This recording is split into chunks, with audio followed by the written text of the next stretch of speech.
今日はクリスマスツリーが綺麗なカフェに来ています。この時期になると1年を振り返りたくなりますよね。マレーシアも暑いんですけど、こういう風にクリスマスツリーが街の至る所にあってすごいお祝いムードなので、真夏のクリスマスなんですけど、それもそれですごくいいなと思って楽しんでます。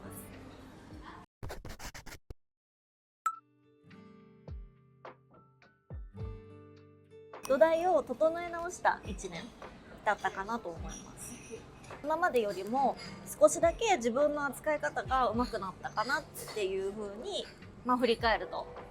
感じます。今年は本当に仕事だけじゃなくてプライベートでもいろんなことがあって、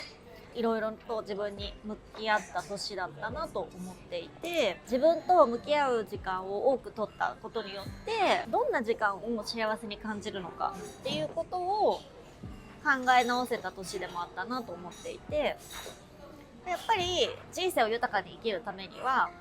幸せな時間が一日より多くあった方がいいと思うので、我慢してたりとか辛い時間が長いよりも1分1秒が豊かだな、幸せだなって感じてる一日の方が結果人生豊かになるっていうふうに思うので、その1分1秒を豊かに自分の心が健全な状態で快適に暮らせるのか、そういうところを考えてきた1年でもありました。それって自分にとってどういう時間なのかっていうのを考えた時に、やっぱり私は食べることと飲むことが好きだなって思ったので、やっぱり1日3回とか、2回とかご飯食べると思うので、そのご飯の時間が幸せに感じるように食材にこだわったりとか、健康でいること第一だと思ってるので自炊をもっともっとするようになっていて、でもその自炊もやっぱり食材にこだわったり、いいものを体に取り入れたいっていう思いで作ってたりとかもします。で、あとはそこに合わせてワインを選ぶとかもやっぱり豊かな、自分にとってはその時間が幸せだなって感じるので、本当にシンプルな暮らしなんですけど、そういう一つ一つのことをよりアップデートしていくみたいな、そういう気持ちの1年だったかもしれないですね。幸せに感じることがどういうことかっていうのも考えたし、同時にどういう時に自分は疲弊するのかも考えました。どういう時に自分の心が疲れちゃうのかなっていうのを、その心がなんか疲れてるかもって思った時に考えるようにして、なんで今こんなに疲れてるんだっけ、もしかしたらこういうことがあったからかもしれない、こういうことを言われたからかもしれないとか、思っていた通りにできなかった自分を責めたのかもしれないとか、なんかそういうなんで自分が今疲れてるのかっていうことを自分自身に質問して、でそこを人のせいにはしないっていうところですね。あの人にこうやって言われたから自分がこうなっちゃったじゃなくて、あの人にこう言われてこうなった、それはなんでなのか、そう言われたことが結局正解だったからかもしれないですよね。そう言われたことがドンピシャで悔しかったみたいな、だからそういうふうに思ったかもしれないし、その人に言われたことが嫌だったとしてもそれがなんで嫌だったのかを考えるみたいな、なんかそれぐらい深く自分の気持ちに向き合うっていうことをちょっとやってました今年はで、なんかそれが結構自分的に今年成長できたなっていうポイントでもあって、結構ちょっとしたことでブレなくなったかなっていうのは思います。もちろん完璧に生きてるわけじゃないし、落ち込むこととか辛いこともたくさんあるんですけど、自分の扱い方がちょっとだけ上手くなったのかなっていうような、振り返りかなって思ってて、このツリーもね周りキラキラしてるように見えるんですけど、私的にこの1年はこのツリーのキラキラを作るっていうよりは中の土台を整えるみたいな、しっかり根を張るみたいなところを意識した1年だったかなって思ってます。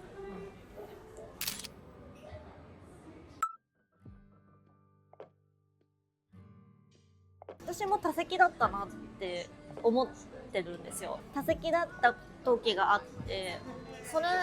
で結果いろんなことがうまくいかなくなった時があって、その時になんでこんなにいろいろうまくいかないのかなとか、どうしてこういうことが起きちゃったんだろうなっていうのを掘ってった時にそこにたどり着いた感じ。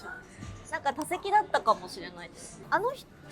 が私にこういうことしたから私はこういう気持ちになっちゃったとか、あの人の仕事が良くなかったからこういう結果になったとか、あの人がパフォーマンスを発揮できてなかったから結果が出なかったっていう風に考えてた自分がいたんですよ。でもそこをどんどん深く掘った時に、じゃあその人をこのプロジェクトにアサインしたのは誰なのかとか、じゃあその人とご飯を食べに行くって決めたのは誰なのか、それは全部自分じゃんみたいなところに行ったんですよね。だから自分の決断で全てが変えられるっていう風にも思うんですよね。だから自分のコントロール下にする方が楽だと思うんですよ。人のせいにして待ってたりとか、人のせいにして自分が動かないと時間かかったり、あと待ってるストレスもあると思うんですよ。でも自分が今日はこういうご飯が食べたいから食べよう、自分が一日こういう風に過ごしたいなって思ったらそれを しようとかっていう自分で組み立てる、自分の人生を自分で組み立てる。そうするとなんか自己中に若干聞こえるかもしれないんですけど、でも例えばじゃあ息子と過ごす時間、家族と過ごす時間をないがしろにするとかじゃなくて、自分が息子とか家族と過ごしたいから過ごすっていうマインドになるじゃないですか。だからそのしなきゃいけないとかっていうのをなくすっていう考えになったんですよね。で、最終責任は全て自分が取るみたいな気持ちで、自分の判断だから、全て自分の判断っていう気持ちになってった感じですね。そうですね。その自分にとって大切なものが何なのか、同時にいらないものは何なのかっていう住み分けをすごいしたなって思ってて、大切なものに関してはよりこだわるようにしようと思ったんですね。で、大切な部分っていうのがさっきも話した食事とか、食事をする環境とかは自分にとって大切だなって思ったので、よりいい食材を探したりとか、料理をする時間を作ったりとか、結果それが自分の体を作るし、自分が満たされる気持ちになるので、美味しいご飯を食べた後は。結果すごくいいパフォーマンスができる。今までは気づいたら夜ってことが多かったんですよ。仕事してるとなんか下手したら一日中パソコンの前にいて、気づいたら6時になってて、で6時で息子のお迎え行って、で帰ってきたらもう夜ご飯でもどうしよう、冷蔵庫なんもないみたいなで、グラブでなんか頼もうってなって、ですごい便利なんですけど、結果じゃあその食事に満たされるかって言ったら満たされなくてっていうのを自分で気づいたので、必ず夜息子の迎え行くまでにはその日何を食べるか決まってるようにしようと思ったんですよ。だからもうそれも組み込むって感じ、一日のスケジュールに必ずこの何時から何時は料理する、買い物に行くみたいなものをもう仕事のようにプランにして、で必ず毎日その食べるものが分かってる状態を作りました。で息子にはこれ、私にはこれで一緒に作って、息子はこれ食べて私はこれ食べるみたいな感じで、やっていく。だから例えばサーモンとキャベツのクリーム煮みたいなのを作って、息子がそれで食べて、で私はそこにモッツァレラチーズ削ったり胡椒を削ったり、ちょっとおいしいお塩とかを足して白ワインで合わせるとか、子供の料理作りながら大人たちもそれで楽しめるみたいなっていう風にアレンジしたりとか、そうすると楽だし、ちゃんと食材買っておけばそんなに時間もかからずに作れるので、そこが結構自分にとっては大切な時間っていうことに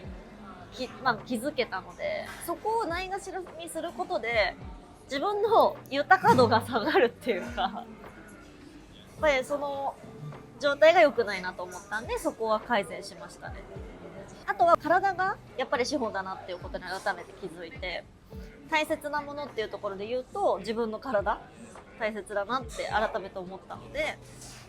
体の調子が悪いといいパフォーマンス発揮できないので、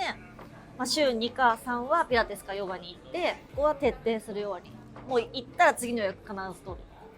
で予約がどうしても他の予定でダメになったら必ずその時にキャンセルと同時に次の予定を決めるとか、そういう感じで必ず常に次いつ行くか決まってる状態を作るみたいな感じにもしてますね。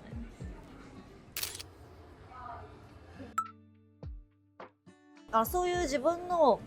気持ちの整理とか生活スタイルを整えるっていうところをメインでやってきた中で、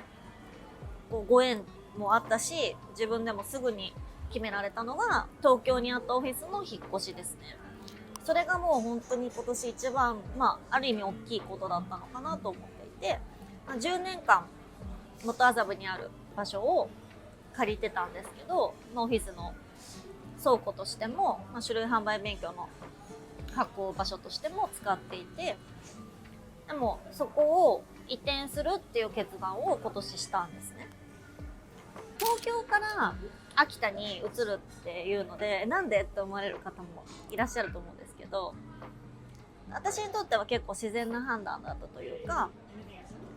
今の自分のスタイルに合っている感じで、より呼吸がしやすいところに移れたっていう感覚ですね。なので、自分にとって本当に自分がいいと思える場所、それは世間が東京がいいからとか元麻布っていうブランドがいいよねとかではなくて、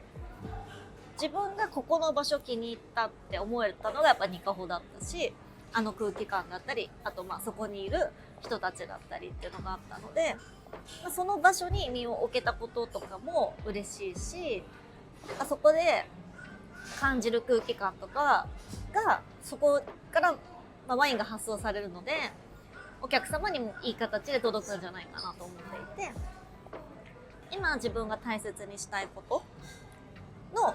項目に全て当てはまるのがその引っ越しだったっていう感じです。私はそれを今年できたのはすごく大きな断捨離かなって思ってる。やっぱりそのマイアムのテーマでもあるグラス一杯の幸せっていうのは、やっ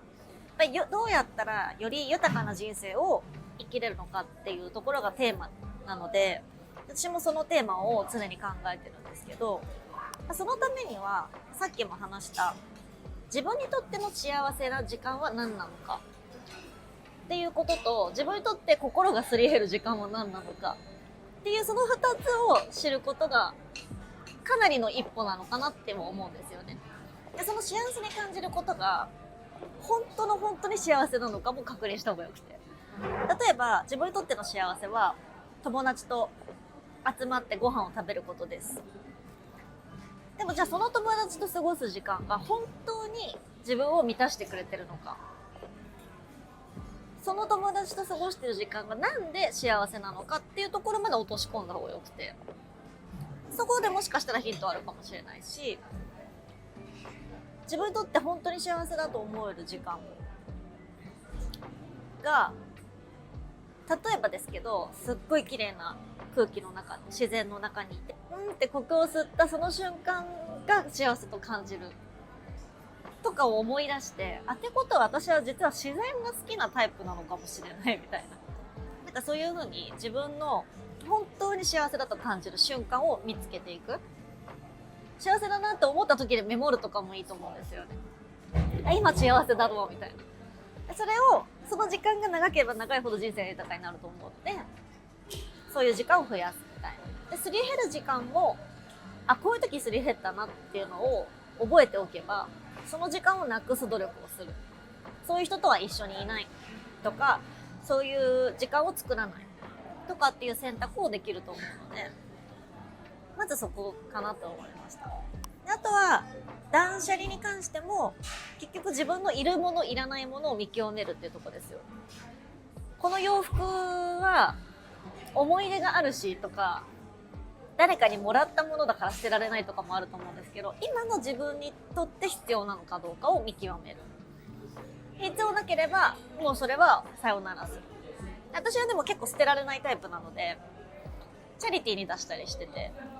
それの気持ちがいいんですよね。だから自分にとっては今必要ないけど誰か必要な人に届けられるかもしれないっていう気持ちになれるので、